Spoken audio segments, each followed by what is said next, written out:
Take fluoridation, the process of adding the chemical fluoride to drinking water.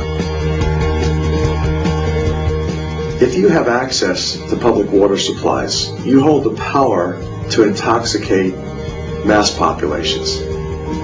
You therefore hold the power to commit genocide.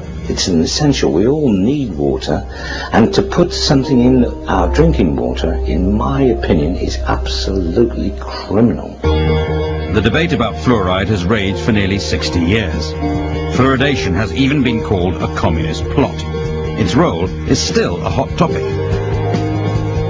Fluoride is not only a great rat poison, but it is toxic to human beings. I've never seen any kind of scientific study, or know of one, that has proved the ill effects of fluoridation. It is a drug and it is a poison. The element fluoride is naturally present in some drinking water. Unfortunately, that gives the notion that it's safe, which it's not. The first artificial fluoridation occurred in 1945 in the United States. Water is now fluoridated in the U.S. just about everywhere, and generations have grown up with it, and with much better teeth as a result. Worldwide, there's 300 million people receiving fluoridated water for 30 or 40 years. But for the anti-fluoride camp, it's not just about dental health. It's far more sinister. It's a scam.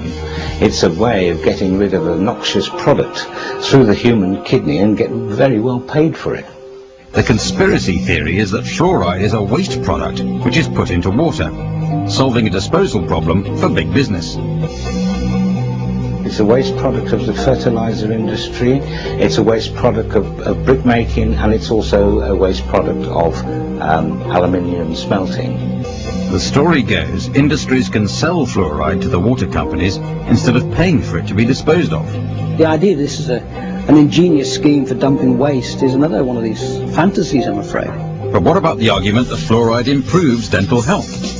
There's substantial evidence that this is true, but some dentists argue we're getting too much fluoride. I cannot understand why they should want extra fluoride in water when we know there's an awful lot of fluoride in toothpaste and people are probably getting poisoned by their toothpaste. Perhaps arguments about fluoridation mask deeper fears. We should not be allowing the government to dictate what should be injected into our bodies or placed in our water supplies. If they are prepared to do this, and really unscrupulous government could be prepared to put some other kind of mind-altering drug into the water, why don't we put Prozac into the water and vote for the same government year after year? More than 1,000 scientists and medical professionals from across the world have banded together to warn us that even in its most diluted form, fluoride is still a poison and can harm your health.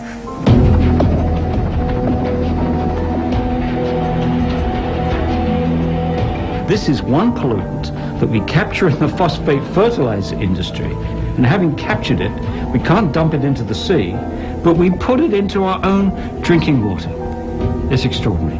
Fluoride in our water supply is a very real and ever-present risk to our population at large.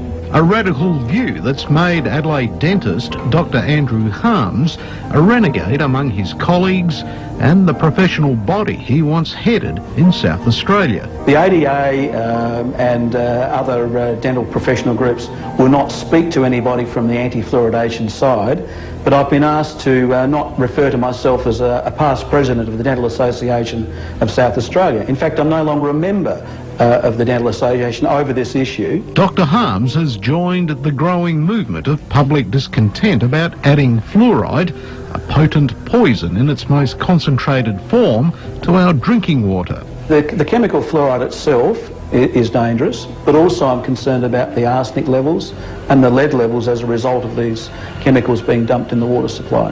Lead levels?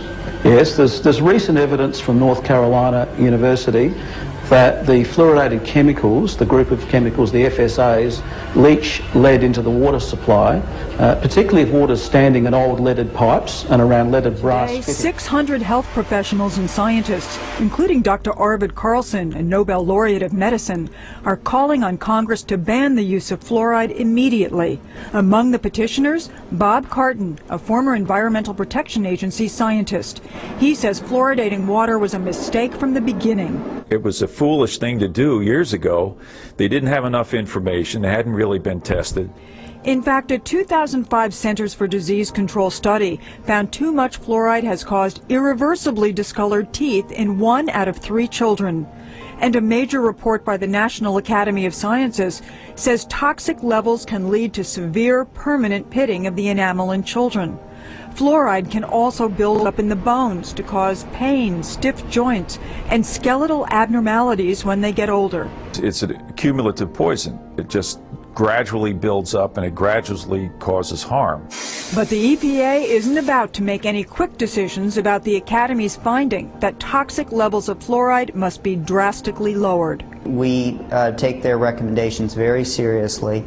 We also have a commitment to get additional information and validate it and work with other public health authorities. Last November, concerns over excess fluoride prompted the American Dental Association to warn parents not to mix baby formula with tap water during an infant's first 12 months. For males less than 20 years old, fluoride level in drinking water during growth is associated with an increased risk of osteosarcoma. But according to Cook, Dr. Douglas dismissed any link when he presented this final report to the National Institutes of Environmental Health Sciences. So let's make sure we're clear on this. Fluoride, it is in tea, it's in coffee, it's in water, it's in bread, it's in toothpaste, but it's actually a poison, right? It sure is, and here's the quickest evidence. Go to your bathroom and pick up your toothpaste, and you'll see a warning that if a child swallows more than a pea-sized amount of toothpaste, call poison control. 66% of United States residents' public water is fluoridated. It is known to have tremendous effects on bone cancer, joint problems, bone weakness, lowered estrogen and testosterone levels, and dental fluorosis, which is yellowing of the teeth and pitting in the enamel. Wouldn't it make more sense to enhance public water with vitamins which are meant to be ingested to promote overall health, rather than putting such a toxic chemical in our water with a bogus explanation that it will improve our dental health? We now know that fluoride causes more dental problems than it solves. Something doesn't seem right about this. Do you honestly believe that these companies care deeply enough for the people to spend large amounts of their own money to fluoridate public water when the people already purchase their own toothpaste? But there's a difference between toothpaste and drinking water. We don't ingest toothpaste. If you go to any hardware store and look at any rat poison product, you will only find one ingredient: sodium fluoride. It is the most toxic ionic molecule outside of potassium dichromate. Now Dannon, along with other companies, have begun fluoridating bottled water. It is becoming increasingly difficult to get away from. And the fact that fluoride is also used in many prescription antidepressants shows that it eliminates aggression and motivation in people. Fluoride, to my knowledge as a physician, has absolutely no biological benefit whatsoever. But one of the significant things is that the Russians carried out all sorts of experiments on people living in the Gulag. One of them, of course, was to fluoridate the water. Why? You fluoridate the water, why people are not as aggressive as they ordinarily would be. In fact, what is the active ingredient in Prozac that is so widely distributed in America today? Why, it's a fluoride compound. And now, we are finding that public water nationwide is showing up with arsenic, lead, cadmium, and thermonium, which is a radioactive form of lead. Cancer, lowered sex drive, birth defects, sedation, and brain defects. Does this not sound like a wonder drug for anyone aiming to control a population?